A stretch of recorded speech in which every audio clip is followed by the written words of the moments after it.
Hi, today we are in my mother-in-law's kitchen and we are going to say Kotharanga poriyal. Okay. First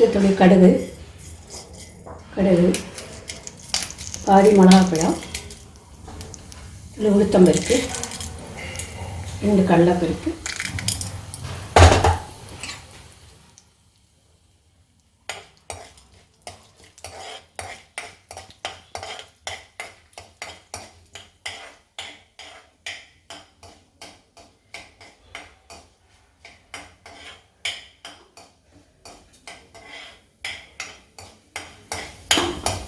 கடுகு முடிக்கட்டும் சவக்கணும்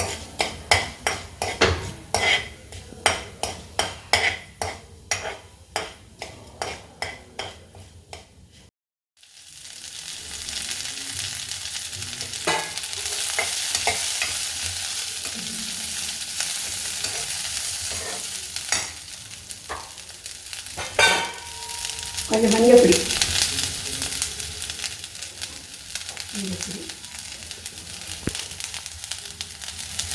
இந்த உப்பு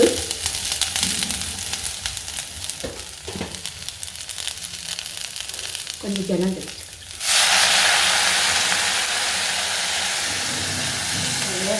வேகணும் கொத்தவரைக்காய் இல்லையா வெண்டைக்காய்னா சும்மா வடிக்கினா போதும் கொத்தவரைக்காய் வேகணும் கொஞ்சம் ஜனம் வச்சு மூடி வச்சுட்டாக்கா வெந்துக்கும்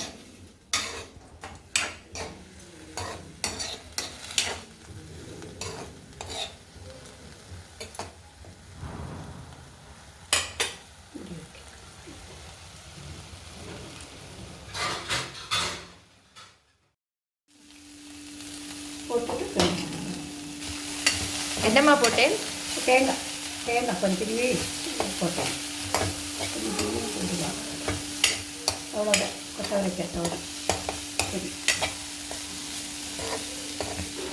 தண்ணி போகிற வரைக்கும் வேக வைக்கணுமா? ஆமாம் தண்ணி போகணும் தண்ணியை கொஞ்சம் தானே தண்ணி விட்டால் அது பூரா தண்ணி நல்லா வேக வைக்கணும் அது சரி எடுத்தப்புறம் கொஞ்சம் தேங்காய் திரும்பி போட்டோம் கொத்தவரைக்காய் தவிர